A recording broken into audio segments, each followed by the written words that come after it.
Hi, this is Stacy with Gooseberry Bridge Farm, and I am going to do my seed haul video now. I'm going to show you all the seeds I bought for whatever year this is, 2024, but I bought them in 2023.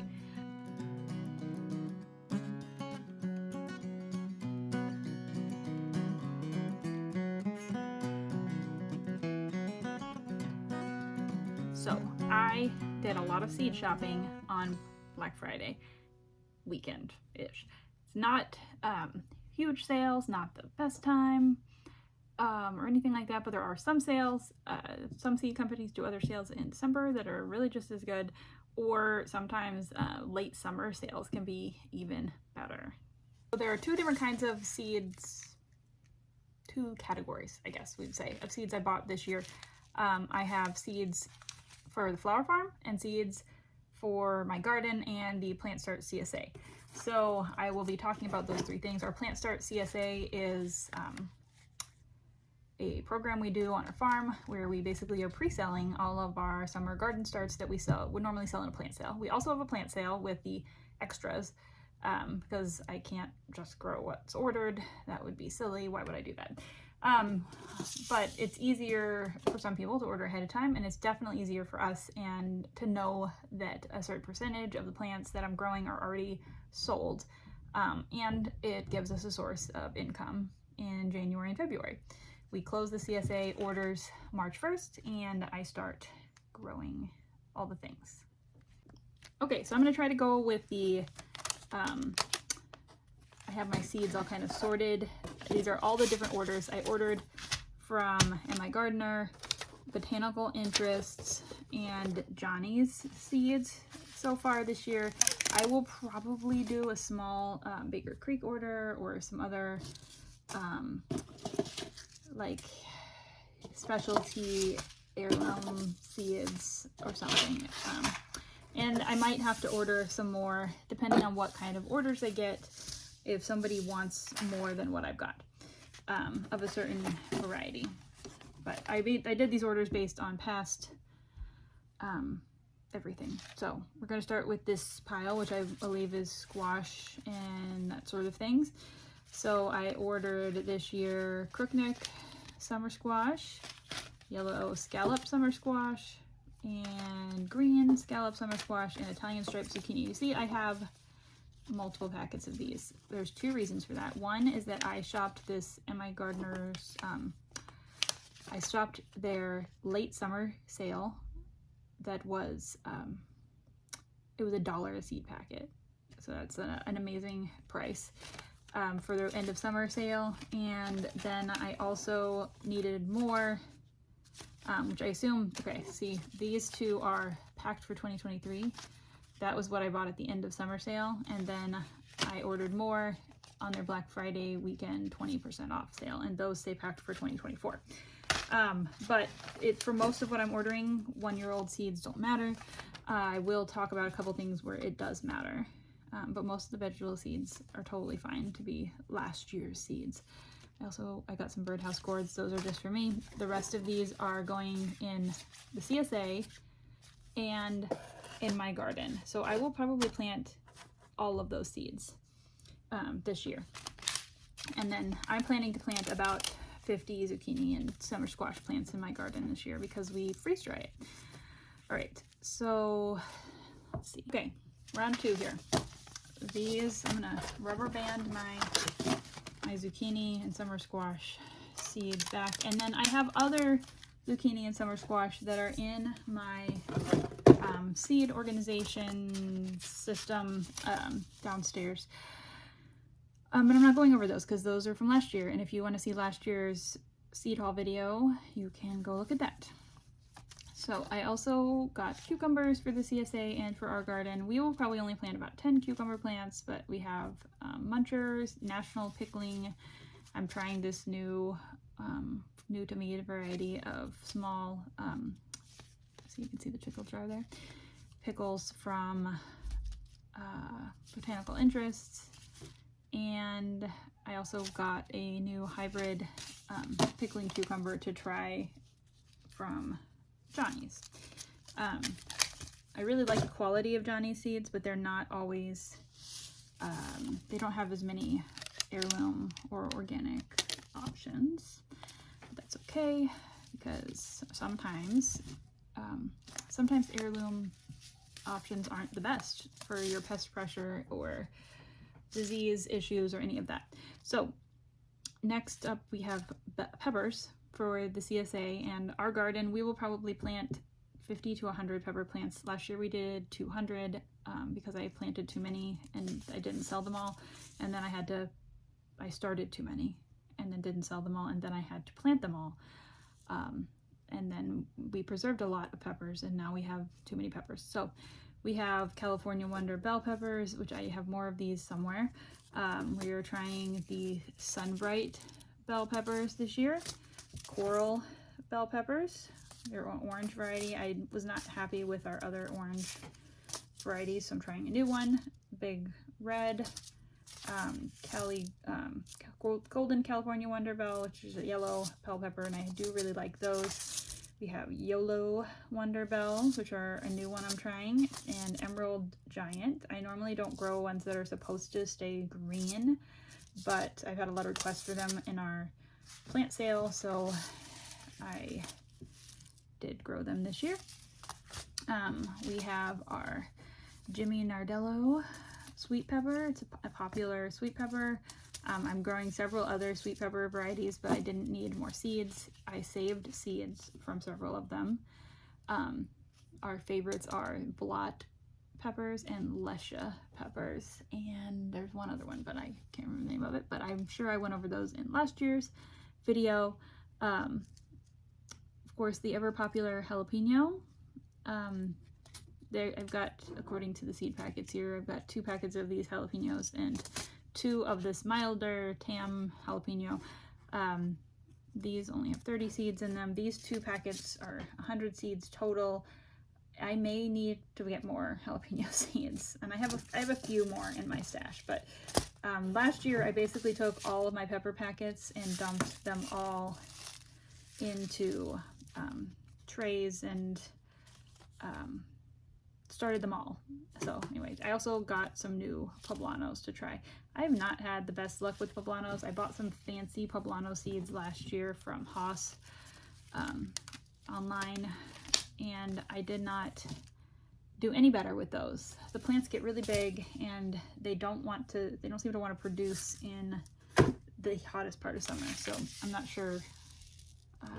I don't know. I don't really like them that much anyway. Okay, next up we're going to talk about whatever's in this rubber band, which is some Napa cabbage. I had the best luck with Napa cabbage last year, more so than regular cabbages.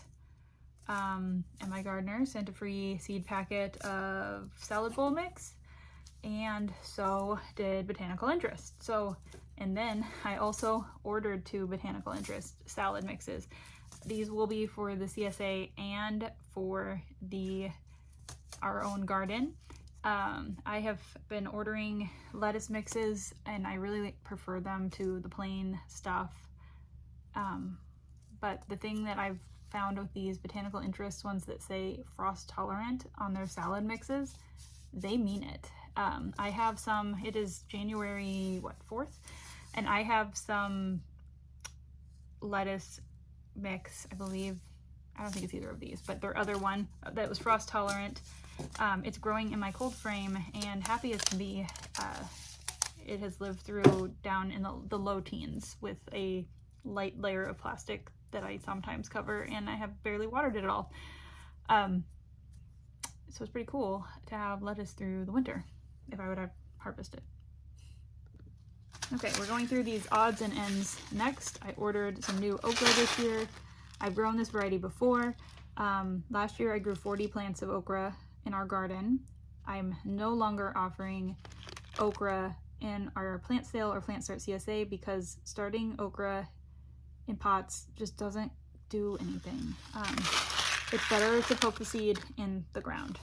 So that's what we're going to do this year. Last year I did two rounds of okra, one that I started in the greenhouse and babied and dealt with aphids and all sorts of things, and the other one I direct seeded, and they produced like a week or 2 apart. It was dumb. So anyway, here we have carrots. I really like rainbow carrots, even though they don't always grow the best. So I'm trying this mix of rainbow carrots in my garden. Again, direct seeded radishes. I am trying the Crimson Giant. I've grown them before. I just like radishes. We eat them like potatoes. You just cook them and eat them. So lettuce leaf basil is the only basil I'm adding this year. This will be in our plant style and also in my garden. I just really like it. The leaves get huge, like giant leaves. It's really good. They'll grow Thai basil, lemon basil, and regular sweet basil. And every once in a while we do another variety. I've done almost every variety of basil. I'm not a big fan of cinnamon basil. We added some watermelons to our Plant Start CSA offerings. I still have other watermelon varieties also, sugar babies and an orange variety that I'll also have in the plant sale, but people wanted regular red ones, so I got those. Then over here, I believe is all bean varieties that I'm adding this year. We finally used up our entire, there's another one, stash of bean seeds that I had. I really like, I guess I'll go through the ones I've grown before. Dragon tongue beans are one of my favorites. The downsides of dragon tongue beans, now any of these beans need to be direct seeded, so these are all for our garden, not for the plant sale. But the dragon tongue beans do not like extreme heat. So if it's over like 85, which isn't really that extreme, but if it's consistently over 85 or 90 degrees, the bean quality will go down. The benefits of these is that they will keep producing even though they're a bush bean. So most bush beans that produce a lot and are a little more heat tolerant will quit producing faster. So they will make like one big round of beans and then they will be done. These don't do that. And the other thing is that they don't, as they get bigger, like the bean gets bigger, it stays kind of tender. You have a little bit longer window to pick these than you do regular green beans. They get a lot, there's just a lot more there, they're a lot meatier. So the other thing with them is that they are fun colors, but the purple goes away when you cook them and they just look white or yellow. But I encourage you to try dragon tongue beans because they are really fun. The other bush beans it looks like we got were these Gold Rush yellow beans, which really do grow like that with that many beans. And so do these Blue Lake bush beans. They do really well. And we got this one. This is a new to me variety, but I liked the long skinny pod thing it talked about. I wanted to try that. We with these you have to be a lot more on top of picking them. We grow about 1,000 bush beans. Oh, I also got this one, which I did grow last fall too. This is Provider. It provides a big harvest, it says so, and they did. Oh wait, there's one more packet of dragon tongue. So I got 3, which is just 75 beans. And like I was just saying, we grow like around 1,000 bean plants. The last couple years we've done this twice. So we've grown 1,000 bean plants, bush beans, twice in the summer. So we plant them in early May, as soon as it's not cold and wet. And then we plant them again in mid-August and harvest at the end of September through or middle of October. For the later ones, I make sure to pick really fast varieties. Like if you look at these 3 bush beans, one is 54 days to maturity, one's 58 and one's 63. The ones that I bought for fall planting last year, which I just got at a local hardware store, were like 48 to 50 days to maturity. And while I would try these 54, I probably wouldn't plant these 58 and 63 day beans that late in the season because I want to make sure they have time to reduce their beans. This year we harvest right up till the frost. frozen, whatever, till a hard freeze. And then on the day before the hard freeze, we pulled all the plants and they still had some beans on them. We picked some of the beans and we also fed the plants to our pigs and they really liked them. Okay, I had to take a break yesterday and now I'm back to continue talking about bean seeds and all these other seeds. The lighting is a little different today, but we'll deal with that. Okay, so we have left dry beans and one new variety of pole beans. I just got one packet of pole beans because I want to try this variety. It's the Ideal Market Pole, which is the heirloom variety. It was bred to be the Ideal Market Pole as of 100 years ago. I'm not even sure what that means. I'm not growing for market. I'm growing for my pantry. So I just wanted to try it. I only had to buy one because with pole beans, I save the seeds, and as long as you keep them separate, green pole beans growing separately from beans that would be for dry beans or bush beans, then you can save the seeds, and then I just plant a pole bean mix of whatever I liked and save. I also bought some new dry beans to try this year that are bush beans. I normally grow bush navy beans, and after 4 years of doing that, I kind of have a good handle on how many plants grows how many beans and how much space I need and all of that. So this year I'm trying a couple new varieties. These are a yellow dry bush bean, excellent yields, large harvest, dry for storage. And the Calypso bush bean, which is another dry bean. It says on the back of the package that it's known as the orca bean because once dry they look like a handful of baby whales.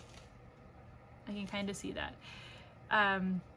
Anyway, it sounds like it's a very good dry bean, versatile, etc. So I ordered 2 packets of each of those, which will be like 1 row of what I usually plant of 100 dry bush beans, but I'm going to do 200 this year because I'm going to do my white ones again, and then I'm going to plant these, and we'll see my white navy beans, and we'll see what we get. And then I also got, oh, these are a bush bean too, but I only got 1 packet. Anyway, I got a packet of kidney beans. The nice thing about dry beans is that you automatically, like if you grow them and they make beans, you automatically get seed for the next year, especially when you plant heirloom varieties. So I will be doing that. Now if you don't have a really large garden or you aren't, I mean, it's just kind of mixed on whether it's even worth it to grow dry beans because the time it takes to pull them out of the pods is intense. And if you watched my pantry video, you would know that I still have 2 to 3 years worth of dry beans in the pods in the pantry that we still haven't taken out. So there's that. All right, so what we have left in the seed haul is tomato varieties that are either new or restocked this year. And also everything for the flower farm. So we're gonna do the tomatoes first and then the flowers. So I have, let's see if I actually sorted these. I ordered a lot of tomatoes from M.I. Gardener this year. And I have some Baker Creek and Johnny's and whatever botanical interests, whatever companies. I have some tomato seeds left from last year, so this isn't everything that I'll be starting, but I did order from Johnny's a large packet of the Super Sweet 100 hybrid tomato varieties. This is the only, I'm lying, there's 2 hybrid varieties. I don't know where the other one went. Maybe we'll find it when we're going through the flowers because we're missing a tomato seed packet. So I'm going to lower the camera here so we can see the seed packets. But anyway, Super Sweet 100s, if you watched my garden videos last year, they did amazingly well. The plant got huge and it had like more than hundreds of tomatoes on it. Okay, I found my other hybrid tomato variety. It's another cherry tomato. I just figured I would try one other one because these looked really good. It's indigo cherry drops from Johnny's. And these are organic seeds, but I am fairly certain it's still a hybrid. It doesn't say it is though, so, and it's organic. I'm not sure. It was in the hybrid section of their website, and also it's protected and unauthorized to propagate. So maybe that's why it's not listed as an heirloom. That must be it. That's interesting. Either way, they looked really good, and I just got a packet to try. So can't save seeds from those. It's illegal. Anyway, so this is a actually similar variety called blueberries tomato, which I've been looking for a couple of years. I have grown them before, and I got them from a local guy who sells seeds at festivals around here, and they were fabulous, and we really like them. They're a really good producer, and I was really excited to find them from My Gardeners. The downside is that these are very small seed packets, only 10 seeds in each, and I will be planting every single one. I got this new variety to try. It's called the Black Seaman. I got it because it looks like similar to I mean, I like all dark tomatoes, but it looks similar to a Blue Beauty tomato, which I don't have the seeds for up here, but I have them downstairs, and I get those from Baker Creek. It looks like that, but bigger, and that's what I'm hoping it will be like, so I am trying it out. I got a giant Belgium to try. It looks like the kind of tomatoes I like, red and not very seedy, very meaty tomatoes, so I like to try those. These are slicers, by the way. I got the watermelon beefsteak, another big red tomato. My customers, a lot of them for the Plant Start CSA, really, when they first start ordering plants, really like red tomatoes and plant tomatoes that look more normal and less funky, and it's kind of a nice way to get them into heirloom varieties without just starting with a tomato that's the wrong color.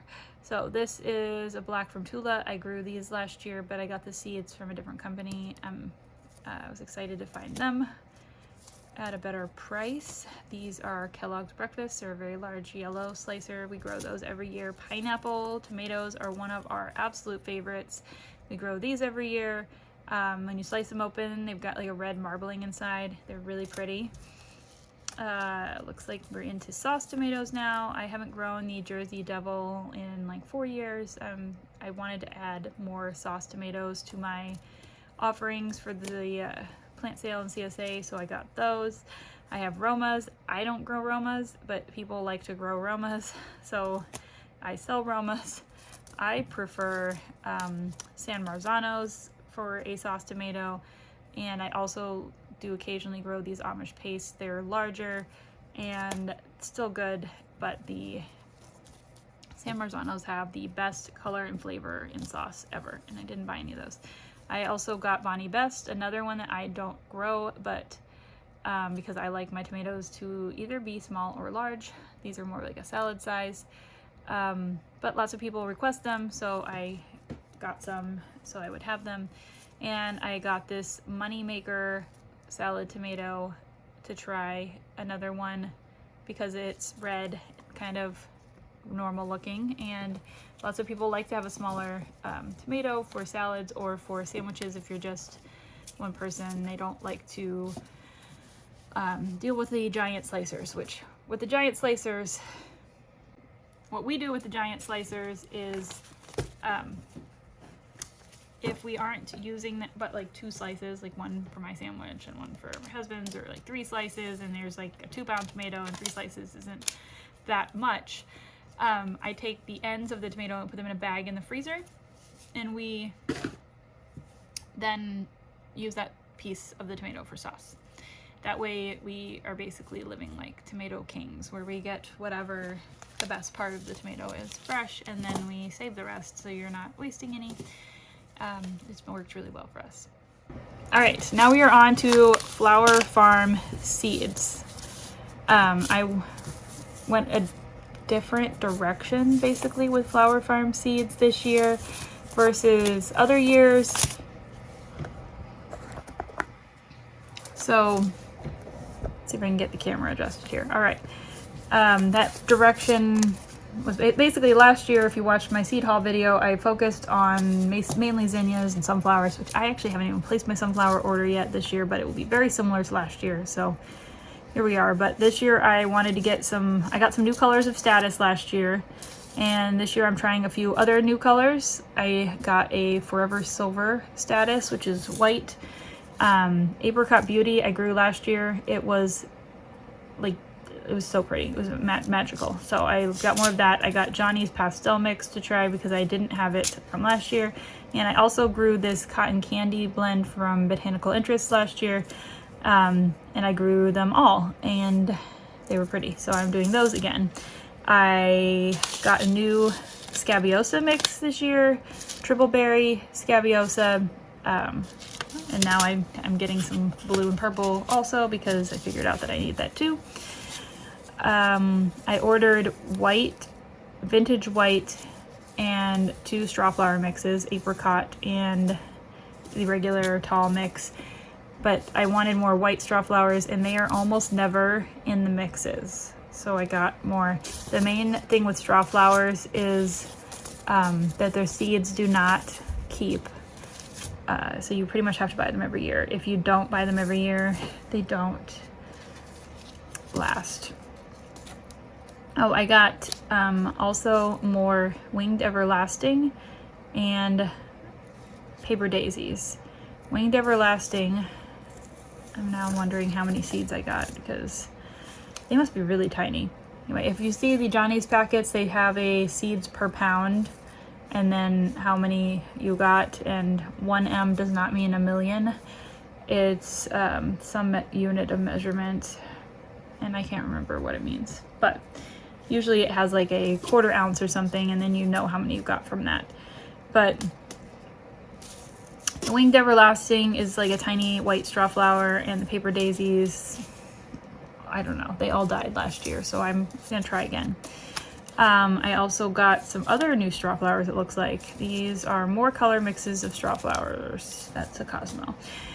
Seashells straw flowers, which is just a more pastel mix, another mix, and this Swiss Giants. These are usually really bright colors from Botanical Interest, and I've been growing them. This is the 3rd year. I'm planning to have a lot of straw flowers in our flower field this year because I love them, and I always get really like weird about using them for U-pick because I want to keep them all for myself, but if we have 200 or 300 plants, then it doesn't matter. I ordered my absolute favorite Cosmos again this year in hopes that I can get them to grow like I did 2 years ago. Last year they failed. I actually think it may have been 3 years ago. But these are the double click bicolor violet Cosmos. The first year that I ordered them, they did great. I ordered more the second year. That whole packet, it was just not, it just didn't work. I don't know why they didn't germinate. Then they really didn't germinate the next year. I probably should have contacted Johnny's about that because I got nothing from that whole 250 seeds. So this is just 1 packet, so 25 seeds. I'm not even sure why I did that, but here we are. I also got these apricota Cosmos because I wanted to try something more colorful, and the rest of what I have in my stash is mostly white. And what I grew last year was mostly white Cosmos. So, but I really want the double click bicolor. They're so pretty. I'll see if I can put a picture of them on here. I ordered some new bachelor buttons this year from M.I. Gardner, which is like where my very first bachelor buttons came from. I have been growing the Classic Magic mix from Johnny's the last couple years, and they are purples. And this mix looks like it has purples in it. But I was saving seeds from the purple Classic Magic mix and not, like basically now all I have is purple, and I don't have any blues saved, and I don't have any pinks or any whites, so I bought some more, and I just need to be more intentional about saving all the colors. I also got white echinacea to grow this year. This probably won't bloom this year. That's kind of how these do, especially since I haven't started it yet. but I will start this in February, and I might get some flowers in the summer. I might not, but I'm going to plant it in my perennial row in the flower field. I planted 40 plants of purple echinacea last year, and I have a little section of like a rainbow mix of echinacea that I planted in 2020, and it took so long to bloom that I just wasn't really even thinking about adding more until it started blooming in the second year, and then I'm like, oh, that's really good. I like that. So I'm sure this is going to get really bad bug damage because bugs that eat these things love white flowers, but I'm still gonna try. Thrips and cucumber beetles are my main concern with those. I got some new snapdragons. I need to look at my stash, but I'm pretty sure I have other snapdragons. I just like this color from Botanical Interests, or Orange Wonder. And I got my favorite varieties of Rudbeckia from Botanical Interests. We have Indian Summer. They're pretty normal looking, but kind of like chunkier petals than the wildflower version. And then these are Gloriosa Double Daisy Rudbeckia. They're amazing. The main thing I really like about them, besides having lots of extra petals and being really fluffy, and there's a large variety of how many, there's semi-double and doubled, but they can have bug damage and still look beautiful, which is nice for you pick, because people just don't notice quite that much. All right, I have two of my favorite varieties of Coreopsis. These are mostly an annual Coreopsis here. Sometimes they reseed and make more, but the Plains Coreopsis and this swirl, they both have about the same growing habit. They bloom really quickly first year, and they are really good for using in dyes and for pressing and for cutting. And they make seeds, so even if you don't reseed them, I could have saved seeds from them, but I forgot. I bought celosia because I'm crazy. I grew so much celosia last year, and we had a carpet of celosia seeds in my field, but I collected tons of celosia seed, and I've been working on my own colors, but then I saw this Sunday mix from Johnny's, and it looked like new colors, so here we are. But I only got 25 because I have plenty of seeds. I just want to add some new colors to my mix. I've got some candy striped zinnias for this year. These are the only zinnias that I've bought so far this year, though I will be buying some more from Florette when she releases the new, when they release the new ones this year in February. It's a problem, but I wanted some candy stripes. I haven't grown them in 3 or 4 years, and they're really popular with you-pick. And the last thing we have is Gomphrena. I've been growing Gomphrena from Save Seeds the last couple years, and I haven't been super happy with the colors. I really like this pink. I'm not getting a lot of purples from my mix, so I got this mix that is supposed to be all the colors of the short ones, so hopefully there'll be some more in there. And I also got some white specifically so that I can grow white separate from all the pale pinks. White is popular with weddings and florists, and I really like to dry the white, so I'm going to grow those in a little more intentional manner. I'm also not sure when I look through these things after I ordered them 2 months ago. It makes me wonder what I was thinking, because now I'm looking at them and I'm like, oh, I could use so many more things. I lost a rubber band. Wonder what I did. Oh well, I'm gonna put this back in here. I think we've gone over everything from this year's seed orders. Like I said, I'm not completely done, but that's what I've got so far. I can't remember what else I was gonna say. If you're interested in how we organize these seeds, check out my seed organization video from last year. It is the same. The only changes I've made is that I now have more boxes of seeds. I have 3 photo organizers of seeds for flowers and 3 for vegetables. I have 1 spare box that kind of separates the two sections, and it's really nice to have that extra space in the middle, because when I'm really busy with all of this spring planting and I get seeds out and I don't always put them back where they go, at least I can keep them safe and in the right place, even if that place is not their normal home. It's more of a like in use now sort of box. And I also organize the seeds by primarily by planting time, so that I always know if I'm looking for a spring flower, it's in flower box 1, where if I'm looking for a summer flower, it's in flower box 2. Found the rubber band. I gotta figure out where my seeds are so I can rubber band them back together. There they are. So with vegetables, it's the same system. Spring vegetables, things I need to direct seed in box 1. Tomatoes, peppers, okra, zucchini, all in warmer weather stuff in box 2. And now that I say that, I don't remember what's in box 3. So, oh no. It's time for a nap. Not really, I don't actually sleep. So, I will see you next time with more babbling about seeds.